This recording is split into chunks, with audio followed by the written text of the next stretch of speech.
Hey there and welcome. This is part B of the video and the final part of our basic series going over the fundamentals of computing. Click above to watch part 1. If you haven't yet watched the previous videos in this series, click on the link above to watch my first on binary and hex and follow along from there. In this episode, we're going to delve into programming basics. We're going to use our previous knowledge to understand just how programs work, what they do and what they can be used for. As always, I recommend grabbing a pencil and paper for notes and diagrams, or if you use any note-taking software, to use that. So, following on from our last video, we talked about variables and data types. So how do we work with our data? What can we do with it? Well, that's where operators come into play. This part is packed full of information, so strap in. Operators allow us to perform various actions on or with our data types. Operators come in 6 different varieties: arithmetic, relational, logical, assignment, bitwise, and ternary. Let's focus on our first category, arithmetic. As you can imagine from the name of these operators, arithmetic operators are used to perform arithmetic operations on our data. Let's go over them briefly, as you should be aware of how arithmetic works already. So, we have 7 main operators here, and they are super easy. First up, denoted by the plus, is the addition operator, allowing us to, well, add stuff together. Next up, denoted by the minus, is the subtraction operator. This allows us to subtract things from one another. After that, we have the multiplication operator, denoted by the asterisk. This operator allows us to perform multiplication operations on our data. Here we have the division operator, denoted with the /. This allows us to do division on our data. Now we have the modulo operator, denoted by the % symbol. This operator allows us to get the remainder from a division operation. For example, if I divide 10 by 3, I would get 1 from using this. This is because 3 goes perfectly into 10 3 times, as 9, leaving a remainder of 1. Next is the increment operator, denoted by 2 pluses together, allowing us to increase the data by 1. And lastly, we have the decrement operator. This is denoted by 2 minuses together. This allows us to decrease the data by 1. That's it for arithmetic operators. Now let's move on to relational operators. As you can see, we have 6 total operators. Relational operators are used for comparisons, checking if one piece of data is related to another in a specific way. Let's go over them. First up is equal to, denoted as 2 equal symbols together. As it sounds, this checks to see if the value of 2 data types match, like so. In our example, we have variable a and variable b. A is assigned a value of 10 and b a value of 5. If I were to check if these were to match using the equal to operator, I would get a false.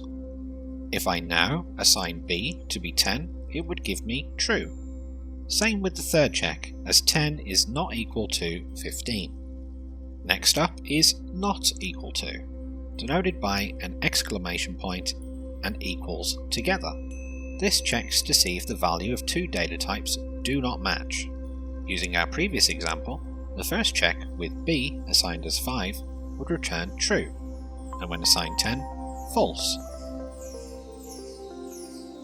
And finally, when b is 15, it would be true again.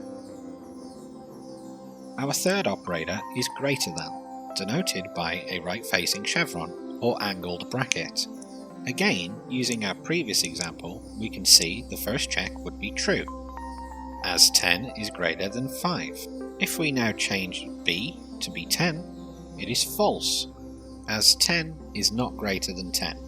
And when 15, we also get false, as 15 is greater than a's 10. Moving on, we have greater than or equal to, denoted by the right-facing chevron or angled bracket with an equals together. This combines the behaviour of greater than and equal to, essentially performing two checks. So, in the example, the first check would be true, as 10 is greater than 5. The second check, if we change b to 10, would also be true, as they are now equal. And, if we change b to 15, we now get a false, as 10 is not greater than or equal to 15. Our next operator is less than, denoted by the left-facing chevron or angled bracket. Using the same example, the first check would be false. The second, when b is set to 10, is also false. And third, if b is set to 15, is true, as 10 is less than 15. Finally, our last relational operator is less than or equal to, denoted by the left-facing chevron or angled bracket with an equals together. This combines the behaviour of the less than and the equal to, again essentially performing two checks. So, in the example, the first check would be false, the second check true, and the last check also true. As you can see, they let us check individual relationships, like if one value is greater than the other. But what if you need to check multiple conditions at once, or reverse a condition? That's where logical operators come in. Sounding similar to logic gates that we discussed in the last video, logical operators use AND, OR, and XOR. Let's see this. This is the AND operator. This is a short circuit operator, denoted with the two ampersands together. This operator is used to make sure all conditions in a check are true, and kills the check early as soon as it encounters a false value, saving both time and resources. This is the OR operator. This is also a short circuit operator, denoted with two vertical bars together. This condition makes sure at least one condition in the check is either true or false, and kills the check early as soon as it encounters a true value, saving time and resources. Next up, we have the XOR operator, denoted with a caret. Similar to the logic gate, only one check is allowed to be true in order to continue. If multiple values return true, the conditional check will return false. Lastly, we have NOT, which we saw earlier with not equal to. NOT is an operator that is mainly used with booleans, true or false values. In the example, we have the variable turned on equal to false, then assign another variable to hold the opposite value using the NOT operator, resulting in the stored value being true. And that's the introduction to logical operators. These are incredibly powerful for creating complex conditions and making decisions in your code. You'll use the and OR almost constantly. Finally, we will look at assignment operators. As you can see, we have 5 assignment operators, all equally easy to understand. The first one, denoted by the equal sign, just assigns a flat value to our variable. Next, we have the plus equals operator. This assigns a value equal to its held value plus another value, as we can see in the example. Our third is the minus equals, which assigns a value equal to its currently held value minus another value. Fourth is the times equals operator, which again assigns a value equal to its currently held value times by another value. And lastly, we have the divide equals, which like the others assigns a value equal to its currently held value divided by another value. And with that, that's all the operators you could possibly use right away. It gives you a good understanding of working with variables and values. We won't be going over ternary and bitwise to keep things simple. Next up, we will look at program control flow. Control flow is how we make decisions and perform actions on our data. Say I want to make a countdown, or find every value in a list, or a specific value in a list. Say I want to perform an action when one condition is true, but another when another condition is true. All of these actions use different forms of control flow. Let's have a look. First up, we have conditional control flow, decision making. For this, we use branching statements with the if keyword. We can also use the else keyword to do an action when the condition is not fulfilled. We can even have conditions for any possible combination of predicted values. For this, we use else if, or sometimes seen as elif. With this, we can make decisions programmatically to do different things at different times depending on values in our data. Another way to accomplish this is with switch case statements.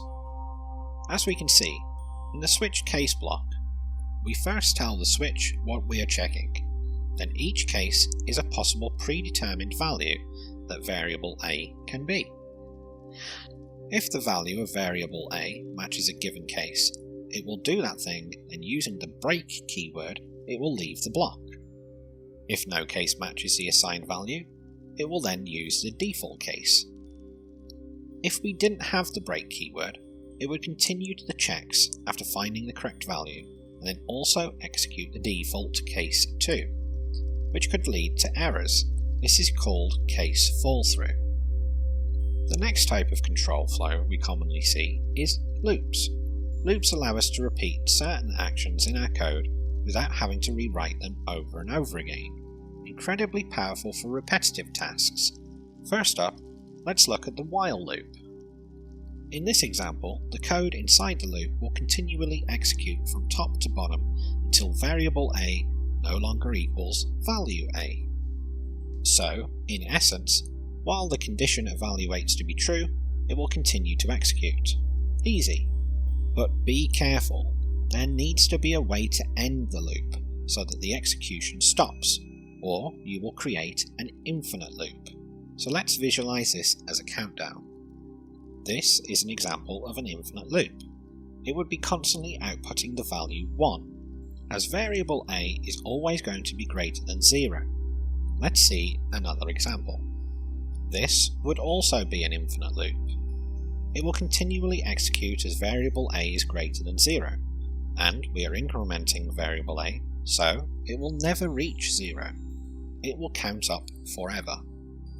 So now let's see a correct example. And this is what our output would be. It will not output 0, as the while loop only executes while the variable A is greater than 0. We also make sure not to create an infinite loop, as we stop the loop when it gets to 0 by decrementing variable A.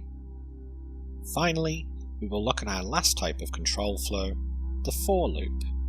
For loops are great when you need to iterate through something a certain number of times. Think of for loops as being used when you have a fixed amount of values to go through, whereas you use a while loop when you have an indefinite amount of values to go through.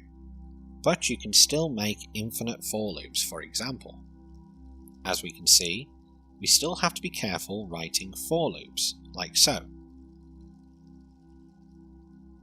We make sure to correctly decrement where needed or to not increment. Now, with for loops covered, that brings us to the end of the video. From here, I recommend getting an IDE or Integrated Development Environment to start playing around with the code in general. There are many places to learn new languages, and in my next videos, I will be going over each language in depth from basics up to complex principles. But give it all a go yourself. I recommend downloading Visual Studio Code. It's on all platforms and packed with features. Try it yourself at code.visualstudio.com. And as always, if you have any questions, feel free to reach out at fluffies.bytes@gmail.com. I'd love to hear from you. But for now, have fun, and I'll see you in the next video.